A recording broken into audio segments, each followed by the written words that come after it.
अल्हम्दुलिल्लाहि व कफ़ा वस्सलामुन अला इबादिहिल्लज़ीना इस्तफ़ा अम्मा बाद।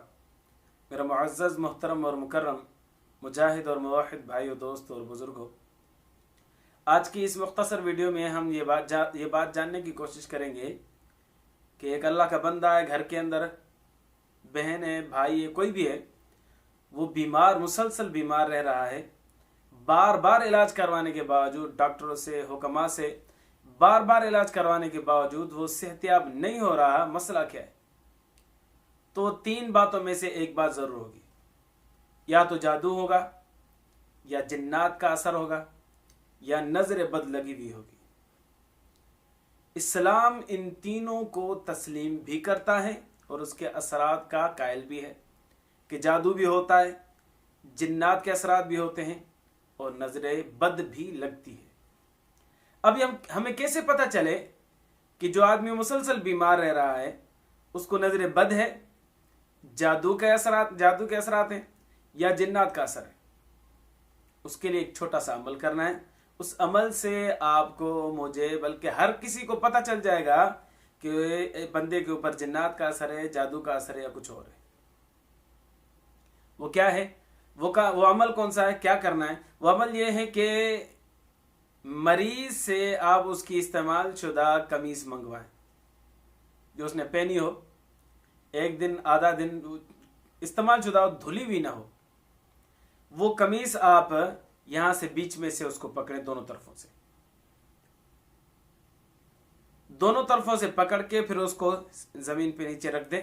नीचे रख के उसको प्रेस करें। प्रेस करने के बाद उसको आप नापें।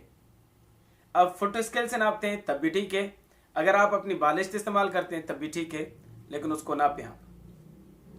मिसाल के तौर पे आपने नापना शुरू किया तो एक बालिश्त, दूसरी बालिश्त। अब ये कमीज जो थी ना, एक सिरे से लेकर दूसरे सिरे तक ये दो बालिश्त थी। यह आपने नापने के बाद अब आपको क्या करना है? अब आपको बिस्मिल्लाहिर्रहमानिर्रहीम पढ़ के आपको 11 मरतबा सूरत फलक, 11 मरतबा सूरत नास, या 21 मरतबा सूरत फलक, 21 मरतबा सूरत नास पढ़ के दम करना है उस कमीज के ऊपर। 11 मरतबा पढ़े, आपकी मर्जी। 21 मरतबा पढ़े, दोनों सूरतें आपकी मर्जी। पढ़ने के बाद आप कमीज पर दम कर दें। दम करने के बाद फिर आप उसको नापें। पहले दो बालिश तो ही थी ना, अब फिर उसको नापें तो एक बालिश, अब दूसरी बालिश। अब ये तीन बातों में से एक जरूर होगा, या तो वो कमीज सुकड़ जाएगी, छोटी हो जाएगी, या तो कमीज बढ़ जाएगी, या तो कमीज बराबर सराबर ही रहेगी।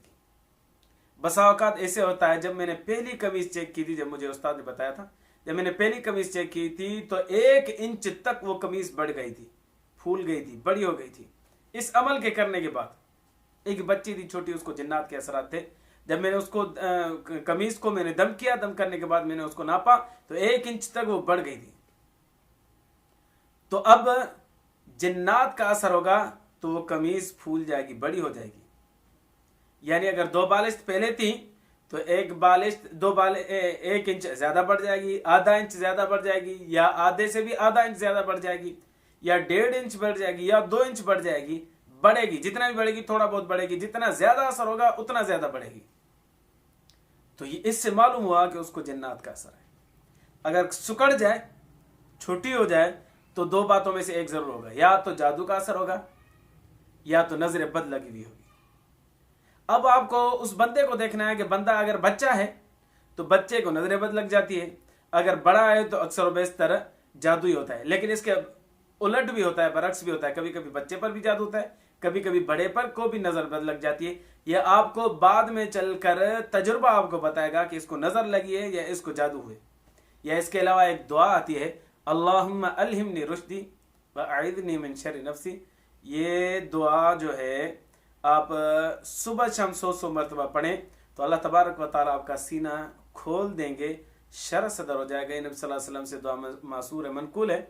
इस दुआ की बरकत से आपको पता चल जाएगा कि इसके ऊपर जादू है या इसके ऊपर। वो 11 मरतबा पढ़ें आप, 11 मरतबा पढ़कर अपने सीने पर दम कर दें तो उसके बाद आपको पता चल जाएगा कि ये जो कमीज सुकड़ गई है, अब जिस बंदे के लिए मैंने ये किया है सुकड़ गई, तो जादू है या नजर बंद है वो आपको दिल के अंदर महसूस होने लगेगा कि इसके ऊपर जादू है या नजर बद है।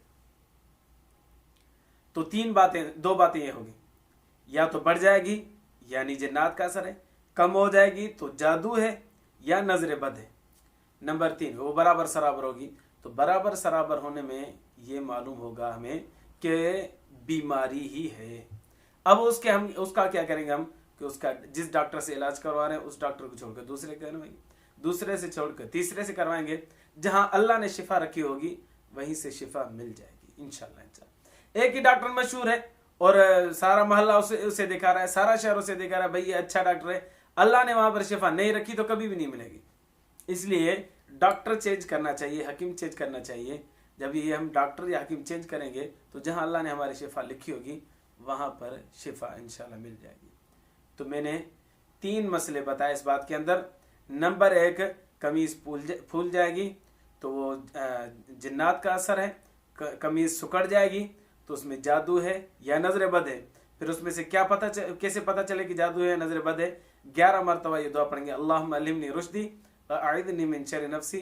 दिल पर दम करेंगे, दम करने से ऑटोमेटिकली दिल में आ जाएगी ये बात कि उस पर जादू है या उस पर नजर बद है। अक्सर और बेशतर ऐसे होता है कि बच्चा होता है तो नजर बद होती है, बड़ा होता है तो जादू होता है। अगर कमीज बराबर सराबर है तो फिर आप समझ जाएं कि ये बीमार है। अब डॉक्टर को या जिस हकीम से इलाज करवा रहे हैं वो चेंज करना चाहिए।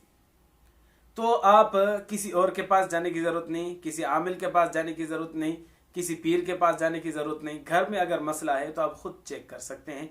अब आपको पता चल गया कि इसके ऊपर जादू है या इसके ऊपर नजर बद है या इसके ऊपर कोई और मसला है, जिन्नात का असर है, तो अब इसके इजाले की क्या तरकीब है वो मैं आइंदा वीडियो में बताऊंगा। अल्लाह से दुआ है अल्लाह तबारक व तआला ईमान की जिंदगी, ईमान पर मौत नसीब फरमाए। व आखिर दावाना अनिल हम्दुलिल्लाहि रब्बिल आलमीन।